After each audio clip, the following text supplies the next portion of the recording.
Hey there, wanna see a magic trick? Alright, that was cool, but that's not the magic trick. This is episode 2 in the Reach Out and Touch People series. If you didn't watch episode 1, well, go fucking do that, I don't know. But okay, watch this magic trick. Take any random rifle, and with the magic in this card, I can shoot it accurately as far as the rifle will shoot. No, seriously, you don't need to have known the rifle before, you just need to be able to read this card and... Hold on a second, sorry. Jerry, it fucking happened again! This is one of those one neat trick videos that actually will grant you a superpower. In this case, the superpower of accurate shooting as far as the rifle and your wind adjustments can shoot. Better than that, it doesn't give you the superpower. It transfers the power to your rifle, so anyone who you teach about it can pick it up and do the same thing. Think Thor's hammer. Anyone you deem worthy will be able to pick up the rifle and be very accurate with it. And here's how it works.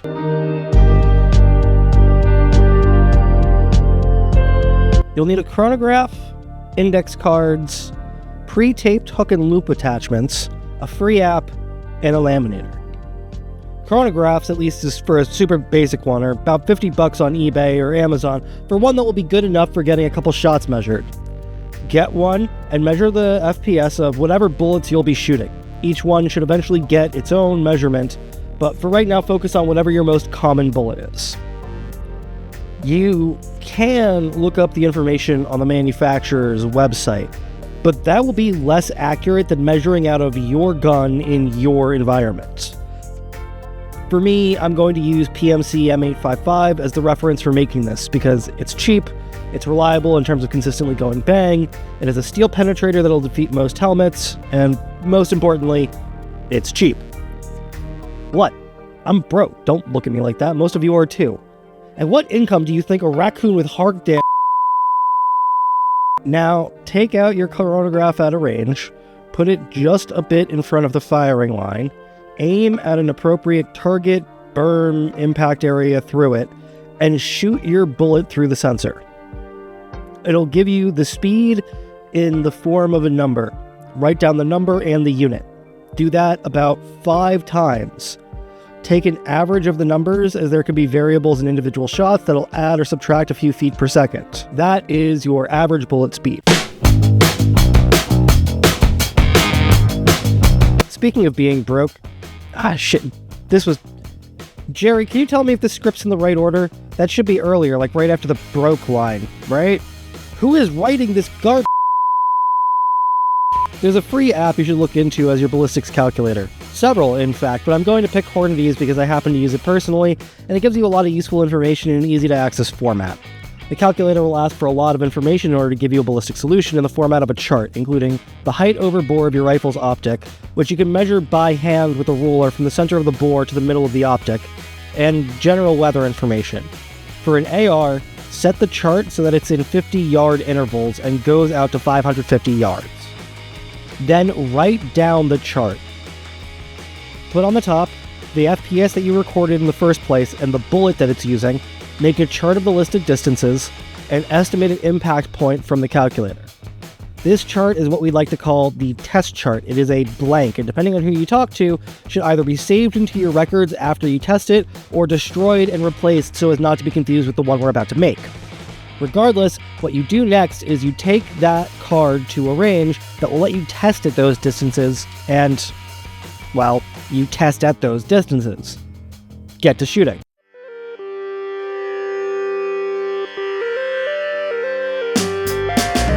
Now, take out a new card. On that card, write down what the bullet is. Make sure you're zeroed at whatever distance you want to be zeroed at, and write down what the zero distance is next to that bullet. Fun fact, this isn't universal, you'll have to check what your bullet barrel combination will do, but in my case, M855 zeroed at 50 yards means that aiming at the center of the box means I can basically ignore my vertical zero for the first 250 meters. As it might be a few inches up or down from where I'm aiming, but if I'm on the center of the off box, anywhere I hit in that range will be an effective lethal hit. Then use the test card and go out to the distances you've listed, zero based on the test card. You might get close, but make adjustments and get as perfect as you can, and then write down the adjustment made to make it perfect. By the time you're done, you should be able to just hand your rifle and the card to any of your friends who also shoot, and importantly, have been explained the concept of the dope card before they get hands on the rifle, and they should be able to just grab your rifle and shoot it accurately at any distance you have listed on your dope card. Laminate that card, slap Velcro on the back, put a Velcro attachment to your rifle somewhere, and bam, you now have a rifle that has "this is how to shoot me accurately" put in plain language on the side. Now, if you need to use it in an emergency, or anybody who might need to use it in an emergency that knows about this card system can look at the card, adjust their zero, and make precision shots out to however far that rifle can shoot the first time they shoot. You'll likely need to make a few more of them. If you have different ammo types that you own, each type will need a card. Even ammo of the same type but from different manufacturers should probably be given different cards. Our example, PMC M855, will act differently than Winchester M855 and other manufacturers of the same spec even. The amount of powder allowed in it has a range for it to be in spec, and factories have different acceptable tolerance levels, so it does vary between manufacturers, and all of that is just within M855. That's not counting there are tons of different types of 5.56 and 2.23 with different bullet weights, compositions, ballistic coefficients, and more, or the giant variety of firearms and calibers that exist beyond an AR. This is also why it often makes sense to buy a large amount of one kind of ammunition. Find something that fits your needs and train with it regularly. Have a lot of it ready. Some fights you want up to 10 magazines, and if you're preparing for an emergency, you want to be able to refill that a couple times. Having a couple thousand rounds on hand is not an insane amount to have, especially when you're discussing long-form training. You can also skip the Velcro attachment system and just tape it flat to your rifle if you only have one bullet going through the gun at any time. This is especially true for hunting solutions, where you tend to find the one bullet that works for your situation and use that exclusively. That said, how does the calculator work? What guns would I recommend for long-distance shooting, and why? What twist rate do you want in your AR, and what other equipment should someone who wants to be capable at long ranges consider getting? We'll get into all those questions in the rest of the Reach Out and Touch Someone series. This is just a simple dope card guide. And that is going to be it for me.